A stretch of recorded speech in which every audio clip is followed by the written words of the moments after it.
Muy buenas noches tengan todos ustedes.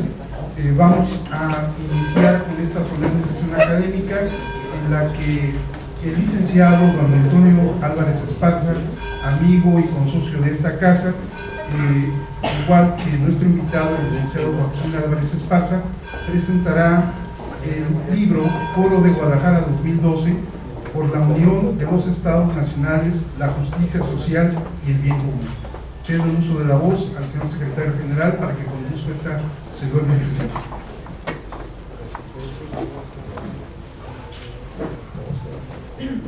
Señoras y señores, muy buenas noches. Bienvenidos a esta solemne sesión académica del martes 11 de febrero de 2014. Estamos conmemorando el 150 aniversario de esta Benemérita Sociedad de Geografía y Estadística en el estado de Jalisco. El día de hoy se presenta el libro Foro de Guadalajara 2012 por la Unión de los Estados Nacionales, la Justicia Social y el Bien Común, con la participación de nuestro consocio, el licenciado Antonio Álvarez Esparza, y nuestro invitado, el licenciado Joaquín Álvarez Esparza. Quisiera destacar la presencia del licenciado Porfirio Cortés Silva. Él es miembro distinguido de la CROC en el estado de Jalisco y nos acompaña aquí en primera fila. Bienvenido, licenciado Cortés Silva.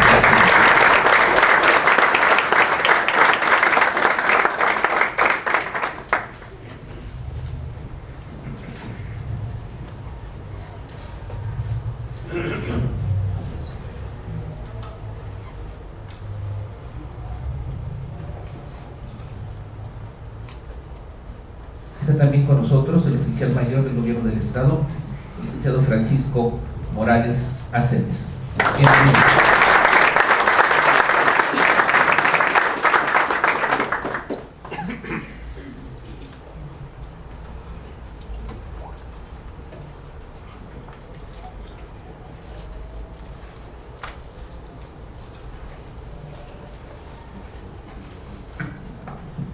Nos acompaña también el señor secretario de Justicia Municipal del Honorable Ayuntamiento de Guadalajara. Bienvenido.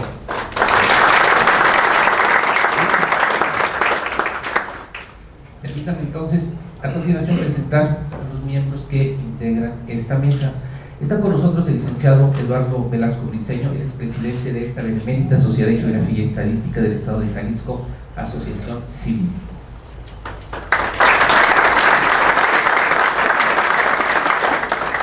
Acompaña también el señor licenciado Antonio Álvarez Esparza, él es consocio de esta Benemérita Sociedad.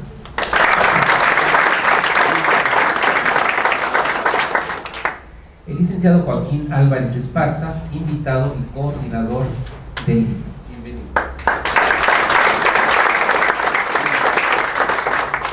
Y su servidor, el licenciado Rubén Rodríguez, secretario general de esta sociedad. Muy buenas noches.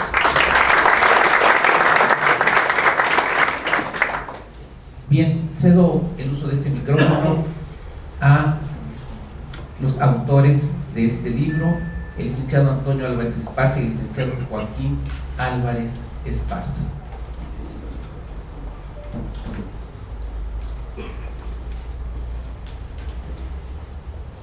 Muy buenas noches. Agradezco a la Sociedad Mexicana de Geografía y Estadística la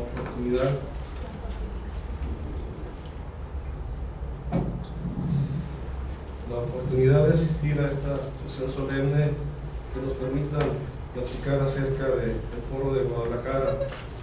Agradezco también a los honorables socios, miembros de esta institución, a los compañeros dirigentes, a los invitados especiales y a todas las personas que nos hacen el favor de acompañarnos.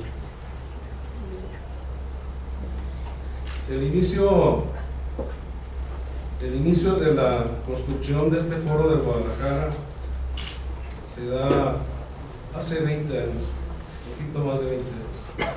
Vivía el licenciado Salvador Orozco Loreto, quien era nuestro dirigente en la Federación Revolucionaria de Obreros y Campesinos, y más o menos en el año 1988 se gestaba ya la necesidad de participar en diferentes eventos y compromisos nacionales que prometían llevarnos a un primer mundo, sacarnos del tercer mundo para ir al primer mundo. Las ofertas, los compromisos, el desarrollo de ese entonces de la economía, del futuro que se presentaba, pues nos llevaba a tener que competir con los tigres asiáticos. Don Salvador citó a los miembros de los comités directivos de los sindicatos afiliados a la federación, y bueno, pues nos invitó para que formáramos parte de un grupo de dirigentes que iniciáramos la incorporación a través de la capacitación, la investigación de la situación económica y la situación del mercado, puesto que la firma del GATT estaba presente. Acababan de firmar en la Ciudad de México un convenio que comprometía a las organizaciones de trabajadores a poner todo lo que estuviera de su parte para poder mejorar la productividad y la calidad, apoyar a las empresas, y se generó entonces dentro de la planta productiva una gran reacción. Recuerdo yo que existía una gran oferta de recursos a través de Nacional Financiera y de instituciones internacionales que apoyaban a las empresas para que iniciaran la reingenierización de su planta productiva. Todo apuntaba para que el futuro que nos estaban ofreciendo nos permitiera acceder a mejores salarios, mejores puestos, pero claro, dependía de la participación y del compromiso tanto de nosotros los dirigentes como de las organizaciones, de nuestros compañeros afiliados y por supuesto de las empresas. Perdón. Para tratar de entender y de comprender la mecánica del mercado en estos años tan convulsos, ya que por una parte nos estaban informando y veíamos cómo la noticia diaria en los diferentes diarios de Jalisco y de México citaban cómo había una gran inconformidad de parte de los gobiernos de diferentes partes del mundo negándose a pagar el servicio de la deuda externa. Parecía que había una epidemia mundial en la que se estaban discutiendo las formas de pagar aquellos préstamos que se habían otorgado con créditos aparentemente baratos y que en ese momento se estaban complicando y se presentaba una situación convulsa. Para nosotros nos ofrecían un futuro halagüeño, pasar al primer mundo, pero para los países encerrados en una situación complicada. Cuando iniciamos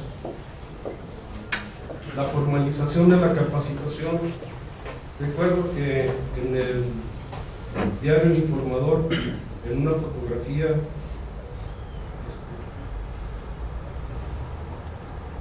se señalaba que íbamos a la capacitación, por un lado en la misma escalinata del avión, los responsables del área de recursos humanos de las empresas y por otro los dirigentes. Estábamos comprometidos a salir adelante. En ese momento, en 1989, lamentablemente en diciembre 29 fallece don Salvador Orozco Loreto y en el reemplazo nuestro dirigente, el licenciado Antonio Álvarez Esparza, asume la responsabilidad e impulsa la capacitación, la investigación y el desarrollo.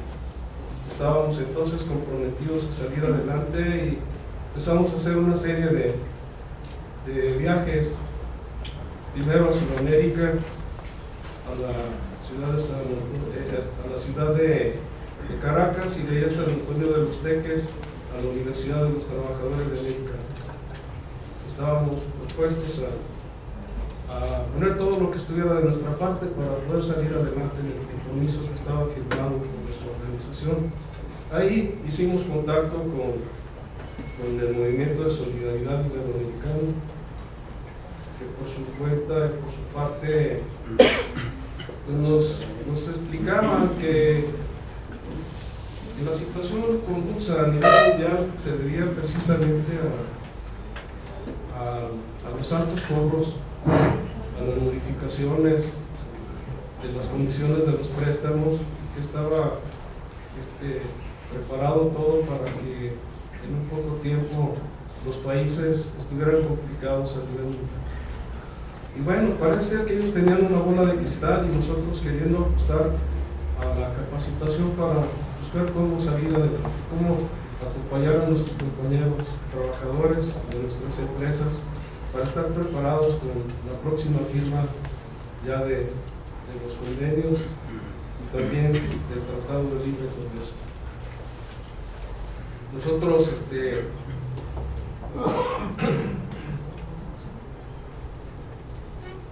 encontramos en el camino del movimiento a la señora Verónica Cruz, destacada activista del movimiento, que hoy nos acompaña, a su esposo don Ángel Palacios, a la licenciada Marilia Carrasco, economista de la Universidad Autónoma de México, asesora del gobierno de don José López Portillo,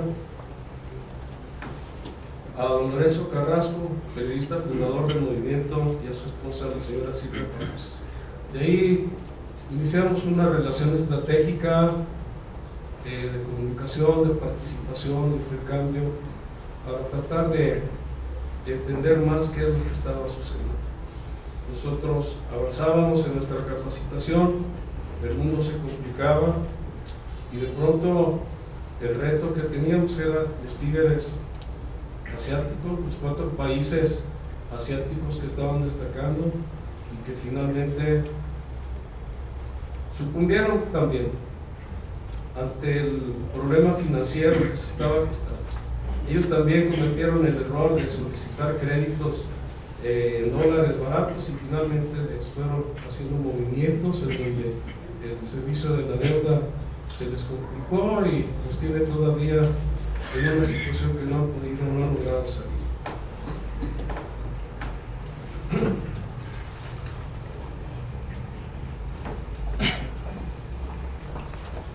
Todo se debía a una grave trampa, la aparición de un personaje de nombre Paula Volcker al frente de la Reserva Federal de los Estados Unidos. Decretó por encima de todos los gobiernos del mundo, incluso de los propios Estados Unidos, una política de altas tasas de interés, con lo que provocó un colapso en la planta industrial mundial por el súbito aumento de los costos financieros, lo que triplicó los adeudos de los países, haciendo las deudas impagables, lo que cambiaba el panorama internacional y las condiciones de la economía mundial. Esto marcaba otra realidad, un futuro diferente para México y para América Latina, llevando también en esa larga lista a los tigres asiáticos. Ellos seguían su camino y nosotros el de capacitarnos, estudiar y tratar de entender las complicaciones económicas, financieras y sus repercusiones en las plantas productivas para los trabajadores y para las empresas. Era muy difícil entender lo que sucedía. Por una parte nos preparábamos hacia el futuro del primer mundo que se nos ofrecía y por otro la economía mundial colapsada y estancada. Parte de la experiencia buscando la explicación de la tecnología aplicada a las plantas productivas nos dejaba la siguiente experiencia. Nosotros conocíamos que la aplicación de la tecnología electrónica desde 1975 a 1980 generaba un avance muy importante que prometía agilizar los procesos y resolver el problema de calidad y de productividad. Más adelante, leyendo a la escritora Rosa Montero, colaboradora del periódico El Informador, nos dio la clave, la explicación completa de qué era lo que estaba sucediendo y qué era lo que estaba ofreciendo ese avance tan importante dentro de la tecnología, de incluir la tecnología en los procesos de producción y sobre todo en el microelectrónica. Voy a permitirme leer una parte de la publicación de la nota porque hice un plagio y pues, lo que menos puedo hacer es tratar de leerla completa, con el permiso de ustedes. Dice, refiriéndose a un estudio sobre el impacto de la revolución microelectrónica que la Comunidad Económica Europea encargó en 1980 a un grupo de sabios pertenecientes a diversas disciplinas académicas. Por desgracia, dice, no conservo el trabajo y no he conseguido encontrarlo en internet, pero lo recuerdo, dice la señora, porque reproduje una buena parte de él en mi segunda novela publicada en 1981.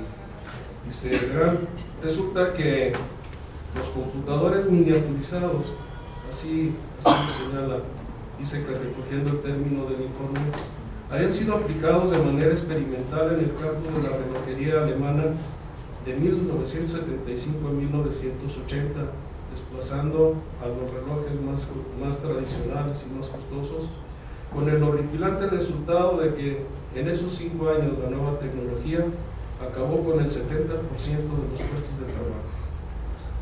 Por esa razón encargaron a un comité de sabios que estudiara las consecuencias mundiales de una reducción de empleo tan brutal, tan rápida.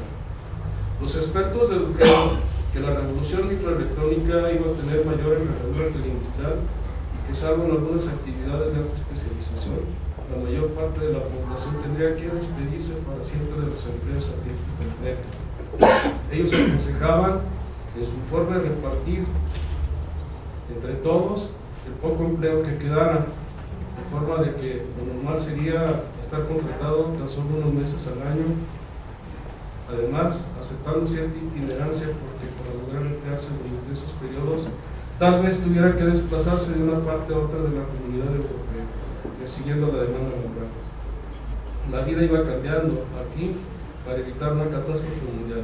Los sabios surgían a los gobernantes a cambiar no solo las condiciones laborales, sino sobre todo los valores sociales. Y así había que educar a los ciudadanos en la idea de que lo óptimo en la vida no era la cultura del trabajo, sino la del ocio, por lo cual naturalmente había que facilitar el acceso al ocio, a un ocio de calidad, que debiera además proporcionar a la gente herramientas educativas para poder empezar a trabajar inmediatamente. Pues bien, el caso es que llevaba tiempo pensando, dice la señora, y dice que alcanzamos el futuro. Lo que predijeron los expertos hace 3 décadas es lo que estamos viviendo hoy. Me temo que esta crisis no solo es el resultado de la magia negra financiera de unos cuantos banqueros, sino de la revolución tecnológica aplicada. Las malas noticias son que se han perdido millones de puestos de trabajo que no volveremos a recuperar jamás. Bueno, nosotros íbamos contracorriente, tratando de prepararnos y capacitarnos para pasar al primer mundo que se nos ofrecía, y tanto nuestros empresarios como nosotros estábamos prestos para ir adelante, pero parecía que en camino inverso, al revés, todas las condiciones económicas y financieras del mundo se estaban complicando, y finalmente en 1994, en el diciembre negro, desaparecieron una buena cantidad de empresas, una muy buena cantidad de empresas, porque no pudieron pagar el costo de la deuda, no pudieron seguir adelante, las condiciones se complicaron, y obviamente estaba terminando un periodo aquí en México que se había complicado por muchas razones. Habíamos tenido eventos y fenómenos que habían complicado el desarrollo.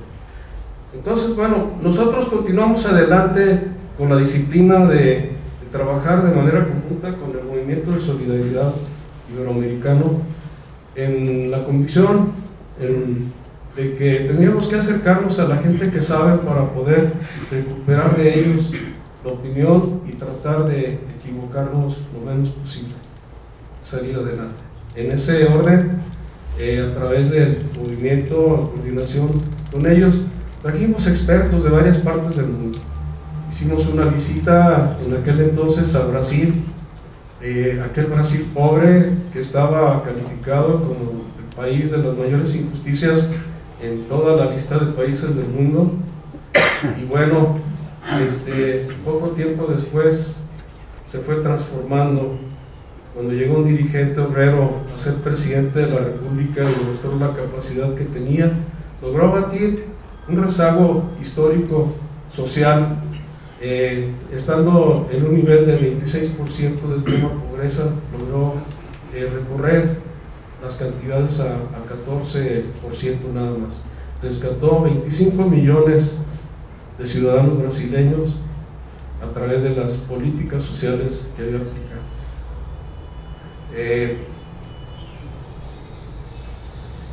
En 1994, antes de que terminara el año, el gobierno de los Estados Unidos, en el programa de visitantes, nos dio la oportunidad a un grupo reducido de compañeros dirigentes para trasladarnos a la ciudad de Washington, D.C., para tener contacto con los sindicatos de la AFL-CIO, los más importantes en Estados Unidos, y tomar el curso de mediación e intermediación colectiva. Fuimos cinco dirigentes nada más, y tuvimos la oportunidad de estar cerca de estos sindicatos. Con la cercanía de la firma del Tratado de Libre Comercio que iba a iniciar el día 1 de enero del año siguiente, porque ya estaba terminando el 94, recogimos de todos los sindicatos de Estados Unidos el malestar de la firma, porque sentían, como fue, que las empresas iban a salir de Estados Unidos en busca de una mano de obra más barata y de mayor calidad, porque había una medición que acompañaba el Tratado de Libre Comercio, en donde Canadá resultó con un 24% de calidad, Estados Unidos con un 28% y México con un 35% de calidad en su mano de obra, lo que garantizaba que el futuro de las empresas que viniesen a México iban a estar bien alojadas y se garantizaba la calidad, como lo es hasta la fecha actual, en donde se han generado técnicos en las empresas de la industria maquiladora que se han convertido en universidades, pero tenemos técnicos de calidad mundial que compiten con cualquier otro técnico en cualquier parte del mundo, y que a través de su capacidad, de su preparación, de la cultura que se ha desarrollado en estas empresas, se ha logrado tener esta calidad de técnicos, calidad de trabajadores que en otras partes en Europa requieren de un pasaporte, que es una tarjeta azul, para poder transitar en la comunidad europea en busca de trabajo, y eso les permite acceder a cualquier parte de la comunidad europea. Se inició el periodo del presidente Zedillo, periodo que ustedes recuerdan, se inició sin dinero en la tesorería, con grandes conflictos sociales, el grave endeudamiento en dólares, problema del pago, el servicio de la deuda con costos tan elevados, el crecimiento de la pobreza en el país retrasaron el arribo de las inversiones esperadas por la firma del Tratado de Libre Comercio. La aparición de otros actores sociales como el STLN, el EPR, también reclamaban una participación dentro de lo que era la situación social. No constituían garantía de seguridad para que los inversionistas que estaban comprometidos en el Tratado de Libre Comercio arribaran a México de forma inmediata. Fue hasta el año de 1998 cuando empezaron ya a recuperar la confianza y a llegar las empresas y los capitales importantes a México, a la zona fronteriza de Guadalajara. En nuestra visita última a la ciudad de Brasil, nos encontramos con que hay una condición diferente. Nos dimos cuenta de que sí se puede atender a las demandas sociales, sí se puede resolver los problemas de pobreza, pero parece ser que se debe tener una mentalidad como dirigentes, o mejor dicho, para ser un político importante y acertado debe de tener una extracción popular y social, porque eso fue lo que demostró el presidente Lula da Silva. Para poder conocer el milagro brasileño, invitamos al ingeniero en jefe de Petrobras, que vino aquí a la ciudad de Guadalajara, a la casona de Kroc, para que nos explicara cuál había sido la razón o dónde estaban los puntos finos que habían llevado a Brasil a ser tan certero, por qué Petrobras era la estrellita de todas las empresas petroleras en el mundo y qué era lo que sucedía.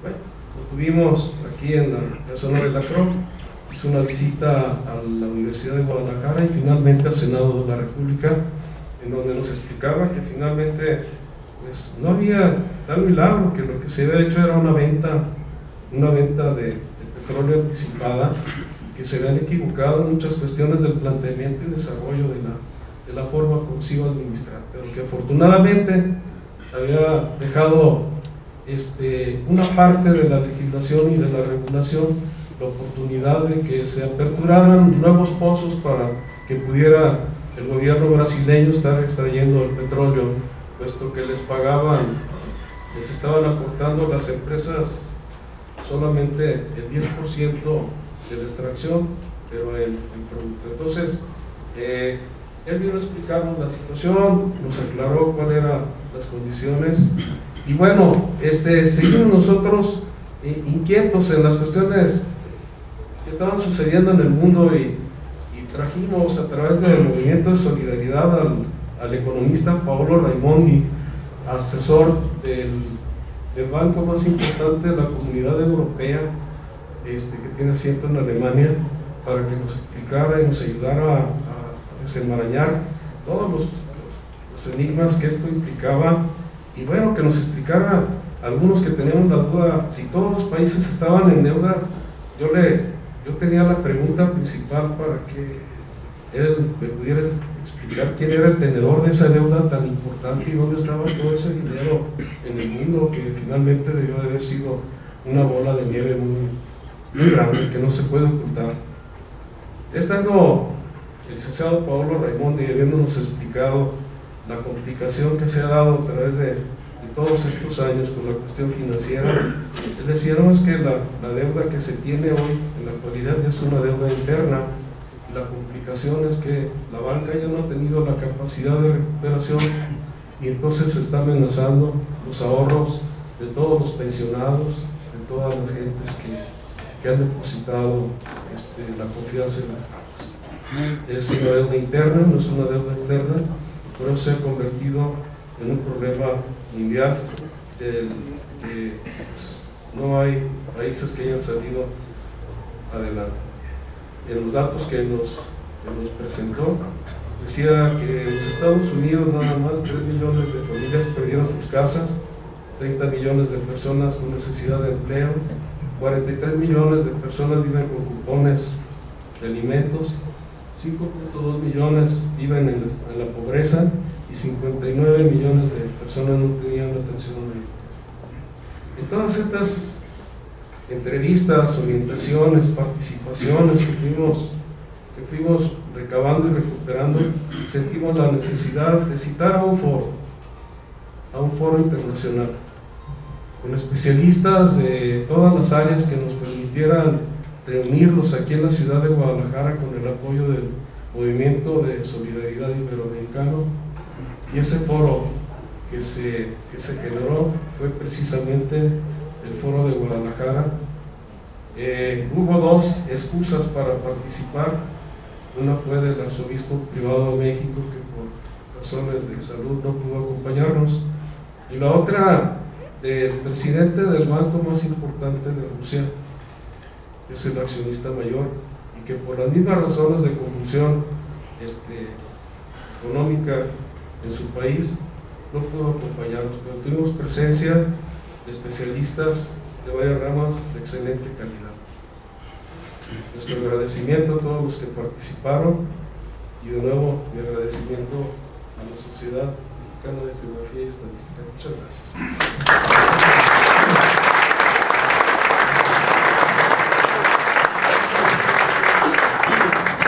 Muchas gracias a licenciado Joaquín Álvarez, porque nos ha dado la razón fundamental por la cual se formó el foro.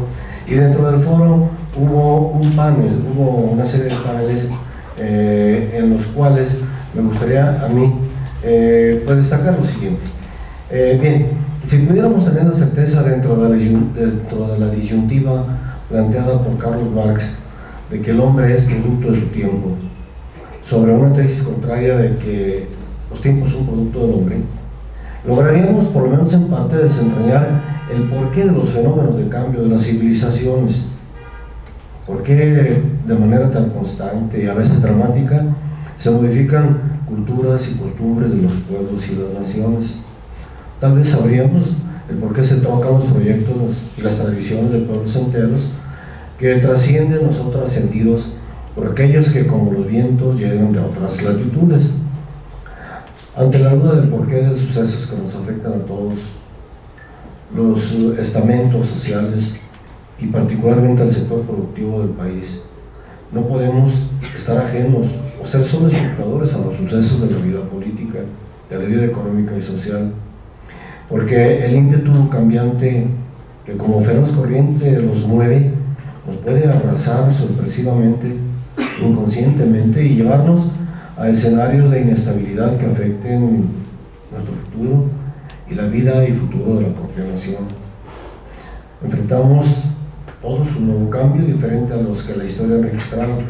En materia del trabajo, pues de la esclavitud se pasó a los feudos, a las guildas, luego a la servidumbre, se vino dando sucesos en la revolución industrial, donde se motivó la internacionalización de la organización de los trabajadores, y luego hubo que enfrentar los años de la automatización, desplazamiento de la mano de obra, y ahora pues la globalización económica, financiera, que hace implantación, modifica la cultura, modifica la composición social, las identidades, borra fronteras, mimetiza las soberanías, desmetodiza sus derechos formales, suprime fuerzas al gobierno sin gobernar los reatos que va dejando como resultado de la globalización. Y sin embargo, la fuerza que genera en el mundo, que también tiene pues, la autoridad para decir que se decreta el fin de la historia y de las ideologías, sigue impulsándose fuertemente como la mano invisible de la economía profetizada por Adam Smith. En lo general, esta visión se aplica como una bandera de libertad estricta, de un implantamiento o imposición de la democracia sometida al capital, como única herramienta política viable que sustituye ya en la práctica los valores humanos y los cambia, los modifica por los valores del mercado. Situación que jerarquiza el tema de la información sobre la formación. Formamos generaciones que están muy informados pero no tienen una formación y convierten ya a las masas trabajadoras en mero instrumento fabril, les da opciones de capacitación, pero simplemente para arribar a empleos técnicos o tecnológicos. Todo se encamina actualmente a la producción, porque el profesional, aquel que ejerce las ciencias humanísticas, hoy pareciera ser un excedente marginal. En este momento se han reducido significativamente el nivel de renta per cápita de los profesionales hasta un 20%. Informe del BBVA publicado la semana pasada en la prensa local. La síntesis que pudiéramos decir de este libro lo vamos a querer hacer rápido porque se nos va el tiempo. Yo pido una disculpa a todos quienes nos acompañan, que no puedo mencionarlos, pero sí agradecer a cada quien de ustedes, socios, invitados, amigos, compañeros de organización, por estar con nosotros, particularmente porque estuvieron en el foro, en el seminario en el que se produjo este trabajo muy interesante que va a estar a disposición de ustedes. La teleología del Estado global es tener a un ser humano más productivo, altamente competitivo, más oportuno y eficaz en el mercado. A su vez, lo mide por lo que en su conjunto produce, genera o exporta. Ya no importa la cultura, hoy es un afán pragmático y exclusivo el de competencia. Se desplaza al idealismo como cosa vulgar, regresiva, tanto que a nivel de políticas públicas observamos las continuas derrotas del estado de bienestar y del estado soberano ante el avance de la economía. Pareciera que la sentencia de nuestros tiempos por la economía es que el país que no cambia se estanca. Conjuntamente con la editorial Capax Day y el Movimiento de Solidaridad Internacional, en el Foro de Guadalajara 2012 se convocó a una serie de especialistas internacionales, en donde tuvimos la excepcional oportunidad de escuchar experiencias de personajes de otros continentes, de expertos en temas centrales que se desarrollaron en 6 paneles y que fueron presentados excepcionalmente, con excepcional calidad. Uno, el primero es las condiciones de trabajo en la globalización. 2, la crisis financiera y las necesidades de nuevas reglas éticas en un sistema económico más justo. 3, la presencia de Europa en una nueva configuración mundial. 4, salvemos a la civilización del ambientalismo. 5, la integración de América del Sur, proyectos de infraestructura y las perspectivas de largo plazo. 6, final, es ciencia, educación y cultura para un nuevo renacimiento. Verán ustedes cómo la temática no aborda exclusivamente el tema laboral, sino que en sí penetra en el tema de la cultura humana y en el tema de su ubicación actual en las circunstancias que se encuentran. Este libro, el Foro de Guadalajara, que ustedes tienen a la vista, está escrito en 2 idiomas. Lo ven, lo están viendo en portugués. Si lo voltean como moneda, lo van a ver en español.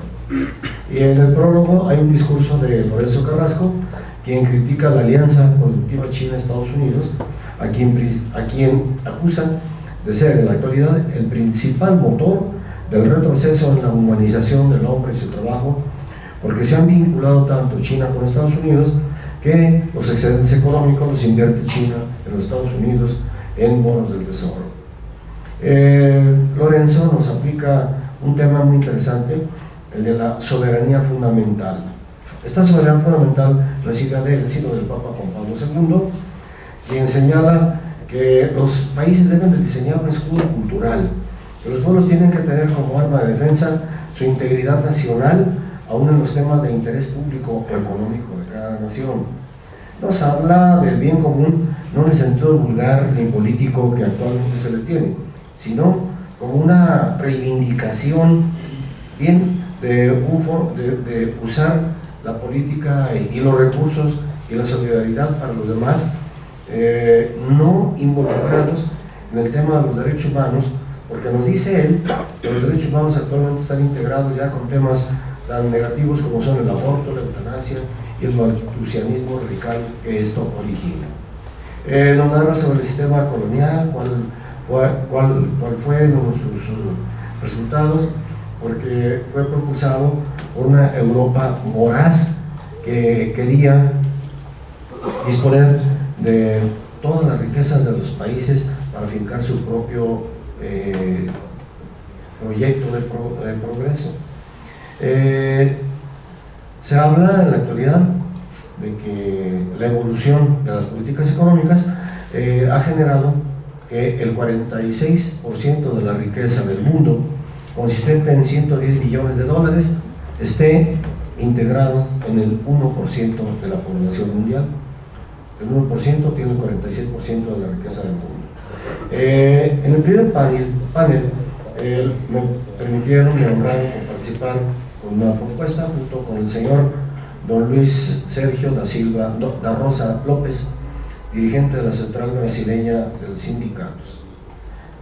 Un personaje de una gran transparencia, de una gran experiencia sindical, y se deja un testimonio de inconformidad con la reforma laboral en ese tiempo, porque ya se veía que en otros países se venían aplicando principios de la misma reforma y estaban dejando un saldo de precarización económica, y que sería un proceso de regresión de los derechos de los trabajadores, porque no solo se daba en España, en Italia, sino ya dejaba ver una lucha antisindical de tipo universal que nos obliga en correspondencia, lo digo yo, a la unidad y solidaridad de los trabajadores del mundo, reivindicando el tema pues, con el que nació el movimiento mundial de los trabajadores allá por 1820. Esta mesa la completó Manuel Villagómez, quien nos deja asentado una narrativa muy metódica de qué fue el Tratado de Libre Comercio, cómo se dio, quiénes fueron los agentes principales. Nos apunta nuevas reglas éticas para lograr un sistema económico justo y hace también propuestas, ¿sí? Hace una serie de propuestas sobre un nuevo sistema que tiene que construirse sobre principios diferentes que reflejen la noción humanista fundamental del progreso y del bien común. Luego el señor general de división del Juzgado del Estado Mayor, don Roberto Vadillo, nos ilustra en su participación, en la que los invito para que la lean con cuidado, porque tiene un tema muy delicado de seguridad nacional, y principia narrándolo desde la óptica en cómo la FED, Reserva Federal Norteamericana, ha actuado sobre las grandes olas de movimientos económicos mundiales a partir del tema de la globalización. Habla de cómo los sucesos económicos internacionales están dentro de la crisis global y cómo se pueden prevenir algunas políticas favorables, porque pone por ejemplo el Banco Nacional de Desarrollo Económico y Social de Brasil, que está sustentando el desarrollo brasileño y que posee más recursos propios que el Banco Mundial para el Desarrollo. Reconocida la inteligencia y certera metodología para analizar el tema económico, nuestra invitada permanente Maridila Carrasco expuso la idea de que el crédito, porque distingue la economía visible y la invisible. La visible, según los griegos, pues la que produce bienes tangibles, y la invisible, la financiera y bancaria. Propone la generación de un Banco Nacional de Desarrollo que, prescindiendo de la banca actual, pueda reivindicar políticas de desarrollo. Apunta a las deficiencias de las políticas monetarias, de los efectos negativos y las desventajas competitivas que generan los problemas de la fluctuación de la moneda. En el panel número 3, el senador de Brasil, Guido Foloni, periodista y funcionario italiano, pone sobre la mesa las manifestaciones patológicas del fin de una época que está padeciendo Europa tan lejana a nuestra geografía, pero igual de cercana en similitudes a los efectos nocivos de la política económica actual. Nos comenta cómo el aparato consumidor europeo se consideraba como un orden de centro-periferia, y que de ahí era imprescindible traer de todas sus colonias todos los, hoy le llaman commodities, y todas las riquezas para poder sustentar su gran auge central de la Europa.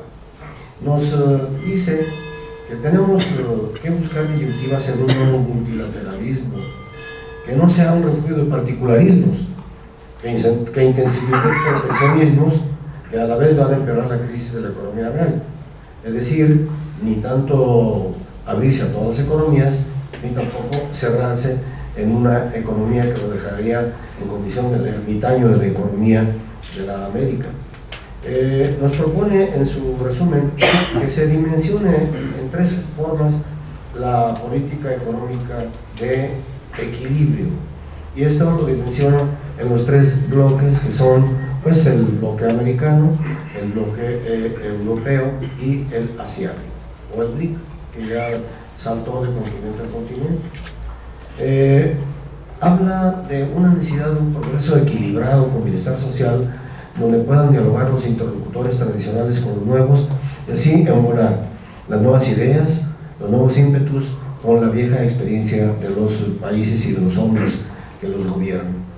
Desde Alemania estuvo con nosotros la maestra Elisabeth Hallenbrock, vino a ilustrarnos sobre una visión cultural de el tema de gravedad que puede ser para un país perder su memoria cultural y perder la ética de los gobernantes. Nos habló del totalitarismo hitleriano que ella vivió personalmente, de las desigualdades internas que sufrió Europa post-hitleriana, de los cambios económicos impulsados por la propia Alemania y los efectos no tan positivos para los demás países, la pérdida del poder adquisitivo de las clases medias, el malestar de la clase media europea, porque se salva a los bancos y no salva a la economía de los que pierden casas. Se suicida la persona que pierde su casa, pero el banco recupera, como lo hizo Estados Unidos y antes lo hizo México también, salvando a los bancos y perdiendo pues todas las personas que su capital quedó volando. Dice esta dama, parafraseando a San Agustín, que si abandona la ley el Estado, se convierte luego en una banda de ladrones. Insiste en que debe de mantenerse en todo el poder público, lo dice transcontinentalmente con una visión mundial, que todo país tiene que tener una brújula social. Está aquí imitando la idea de Platón, porque esta sería para darle sabiduría al gobernante. Esta dama tiene una fuerte inspiración social y expresa en su documento pues el tono cultural clásico intelectual europeo. Y luego el presbítero Francisco Miranda, un hombre con una sencillez extraordinaria, nos vino a hablar de Fregón de Zumárraga, de su nacimiento, su origen, su forma de ser, porque había sido soldado y abogado. Luego se viene como hermano, y como hermano de una orden religiosa llega a ser nada menos que el primer obispo de Michoacán. Funda con la utopía de Tomás Moro una ciudad del propio Michoacán, que es la ciudad de Pátzcuaro, en donde impone las leyes y todos, toda aquella cultura de la utopía de Santo Tomás Moro lo impone como forma de gobierno.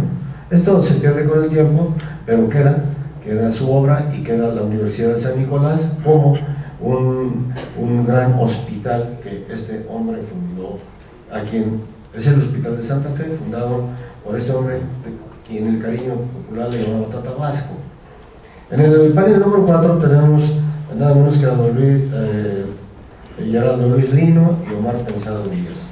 Luis Gerardo vino de Brasil, nos habló sobre emergencias globales falsas y verdaderas y hacia un nuevo paradigma ecológico. Su tema es un tema muy debatible, porque dice que no hay los desastres ecológicos que se están diciendo, que lo que está pasando son los cambios que todo el tiempo ha habido en el mundo, que a través de la historia ha habido glaciaciones, ha habido épocas de calor que han acabado con la naturaleza, surge otra vez la naturaleza, pero que, bueno, el desastre climático es más bien una manera de carácter político de intromisión.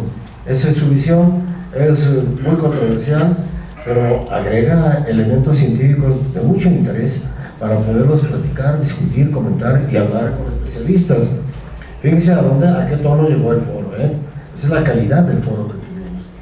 Dice el calentamiento global no tiene un origen antropogénico, no lo generamos los hombres tanto por lo que el gas que usamos, el combustible que usamos, sino que tiene más bien que ver con elementos de la propia naturaleza. Dice, yo no entiendo por qué estamos usando uranio todavía en lugar de usar otro elemento que es el torio, que es menos explosivo y que es menos dañino al ambiente cuando hay algún fracaso cuando algún desastre tipo Chernobyl. Omar Pensado presentó un trabajo técnico muy bien estructurado, que también cuestiona los movimientos ecológicos actuales por sus excesos, no por el fondo, sino por el exceso, por la presentación con que hacen sus trabajos, por la imprecisión y por lo difícil con que hace entenderlo, y nos dice que los problemas de las descargas en ríos y mares no han sido debidamente cuidados por los países en desarrollo. En el panel 5 participaron dos cientistas, Dar Costa y el senador Roberto Requiado. Destaca mucho el análisis que hace del potencial que tiene América del Sur, y Dar Costa lo dice que hay un proyecto que él tiene presentado para que se integre por lo menos el 50% de la población económicamente activa al trabajo industrial y genere los gobiernos una autopista inteligente llamado un canal de articulación para hacerlo que se comunique todo el cono sur a través de este canal, donde habría electricidad, ferrocarril, fibra óptica y gas. El senador brasileño que estuvo con nosotros, Roberto Requião, tiene una expresión muy fuerte. Su letra y su expresión son muy claras. Y nos dice, miren, muchos países como el nuestro, habla de él, solo progresan con el partido de la crisis. No se refiere a un partido en particular, sino al momento de crisis que vive un país. Y dice, solo ahí progresan.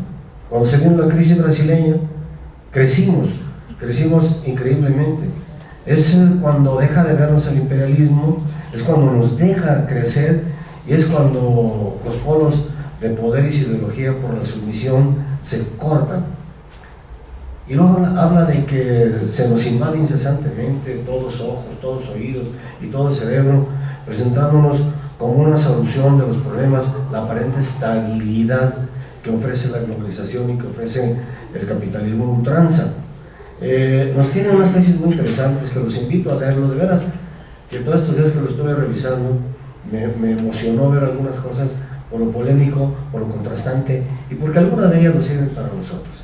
Vaticina una mayor crisis mundial desde ese día, para este año, por los comportamientos económicos de la economía mundial, por la reducción del gasto público europeo, por la desaceleración del crecimiento chino, por el incremento de muchos países en su gasto militar, por el estímulo y crecimiento de muchas guerras y porque se repiten las mismas crisis, pero no hay nuevas soluciones, siempre son las mismas soluciones. Se habla del pago exagerado de intereses y de las ganancias del extranjero, etcétera, etcétera. En el último de los paneles, el sexto, nos permitió atender trabajos de gran calidad, complementarios de los temas políticos y científicos debatidos. Nos sitúan dentro de la ciencia, de la necesidad de impulsar la educación, la cultura, la música, para un nuevo renacimiento. En esto es también el señor Guido Magalhães, así, brasileño, nos hace un análisis muy apropiado de las leyes de la naturaleza y nos habla de un orden natural creado y lo contrasta pues con la economía que de alguna manera viene presentando un desorden contra ese orden natural y quiere con su idea rescatar la metafísica como la metafísica sacada del mismo orden de la naturaleza, no como un orden aparte, independiente, autónomo, sino como un orden vinculatorio. La señora Silvia Palacios está aquí con nosotros, aboga por la reconstrucción de las bases culturales minadas por la contracultura, tiene una ponencia muy interesante, gracias por ese trabajo. La señora Paola Leoni nos recuerda el legado cultural de José Vasconcelos, desde Sudamérica, se acuerdan mucho de Vasconcelos, más que a nosotros, lo quieren más que a nosotros, porque hablan como un integrador de una cultura latinoamericana y la percepción de un hombre cósmico, un hombre que representa a toda la humanidad. Alfredo Mendoza da un grito sonoro con sus palabras a los jóvenes, habla de la realidad actual, que es un creciente consumo de drogas, un exceso en el rock, en el sexo, y se pregunta, ¿por qué no convertir a la población juvenil del primer mundo en un verdadero ejército mundial de trabajo? ¿Por qué no abrir unas cruzadas por la paz, la alimentación, la salud y el conocimiento? Su propuesta es el entendimiento, el respeto y el apoyo mutuo, el trabajo por el bien, el de crear y preservar la belleza en todos los órdenes de la vida individual y social. Finalmente, el maestro alemán Hanno Hallenbroich resalta la gran importancia de la música y nos hizo descubrir cosas muy interesantes, ¿sí? Porque nos dice en los diversos ambientes de la vida cultural, recreativa y religiosa está presente la música. La música clásica penetra muy especialmente y nos habló de una serie de estudios y ensayos, de variaciones que hicieron grandes compositores sobre temas fundamentales de la música clásica. Es decir, hay música clásica para siempre y siempre habrá variaciones en el tono de esta.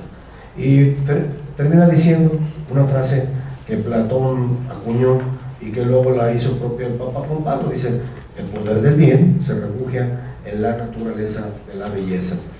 Hay mucho que leer, hay mucho que pensar en esto y yo más que nada quiero mostrar mi agradecimiento a nuestra querida sociedad. Decía mucho que no presentaba aquí y quise presentarme con ustedes una vez más para estar, invitar a algunas personas que hay aquí. Miren, Aquí, simplemente al frente, hay 3 o 4 personas, empezando con don Porfirio y don Paco Morales, que son muy dignos con sus trabajos de ser miembros de esta sociedad, porque son personas que a través del tiempo han escrito, han leído y que son poseedores de una cultura que me supera. Palabra que debieran ustedes de ser quienes estuvieran en este lugar y no yo. Muchos de ustedes les reconozco esa gran calidad y sobre todo su calidad, su tolerancia, calidad de oyentes, su tolerancia y estar con nosotros. Gracias a mi familia que están aquí conmigo y es como si estuviera mi esposa. Gracias. La preparación, elaboración del libro que ahora se presenta, sin duda alguna representa un trabajo muy acucioso de estudio de historia, economía regional, finanzas, política, relaciones humanas y sin duda alguna, como lo ha dicho, ética, filosofía y otros haceres y quehaceres del saber humano. Pero también, sin duda alguna, este trabajo refleja una incansable búsqueda por mejorar las condiciones de vida de quienes vivimos en este entorno.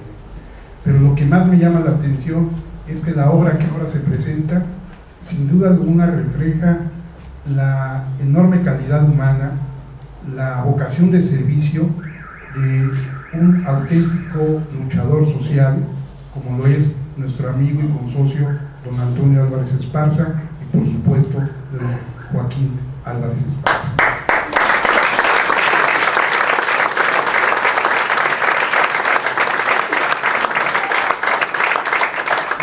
En mérito de esto, me permito dar lectura a los reconocimientos que se entregan a nuestros expositores. La Benemérita Sociedad de Geografía y Estadística del Estado de Jalisco, hace institución científica y cultural, fundada el 27 de septiembre de 1864, otorga el presente reconocimiento al licenciado Antonio Álvarez Esparza por su participación en las actividades organizadas por esta institución en la presentación del libro Foro de Guadalajara 2012 por la Unión de los Estados Nacionales, la Justicia Social y el Bien Común, misma que se llevó a cabo en las instalaciones de nuestra casa sede, cumpliendo así con el compromiso de presentar un trabajo anual y con el objetivo fundamental de esta benemérita institución, que desde su fundación ha sido el estudio y la divulgación de la ciencia y la cultura. Está firmado el día de hoy y por la voz y el secretario general de esta institución. En los mismos términos se elabora otro al licenciado Joaquín Álvarez Esparza.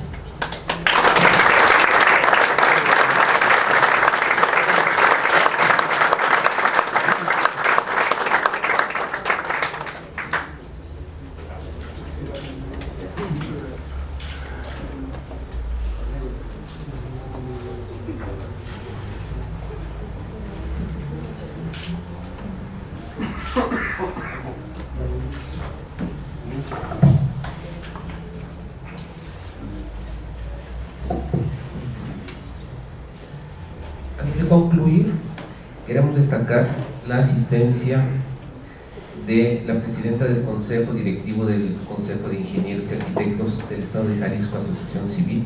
Ella es la ingeniera y arquitecta Teresa González García. Buenas noches. Muchas gracias por acompañarnos.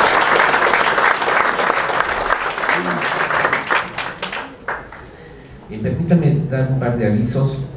El próximo martes, día 18, en este mismo salón, a la misma hora, se presentará la conferencia Estrategia de Adaptación al Cambio Climático para Jalisco, a cargo de nuestro consocio y maestro, doctor Arturo Curiel Ballesteros, Premio Jalisco.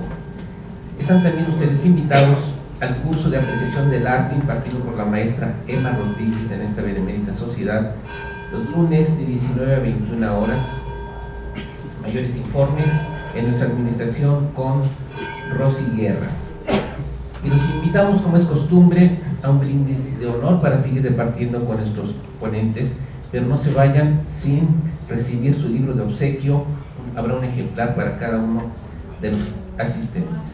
Y dejo el micrófono a nuestro presidente, el licenciado Eduardo Velasco Diseño, para que haga la clausura formal de esta solemne sesión académica.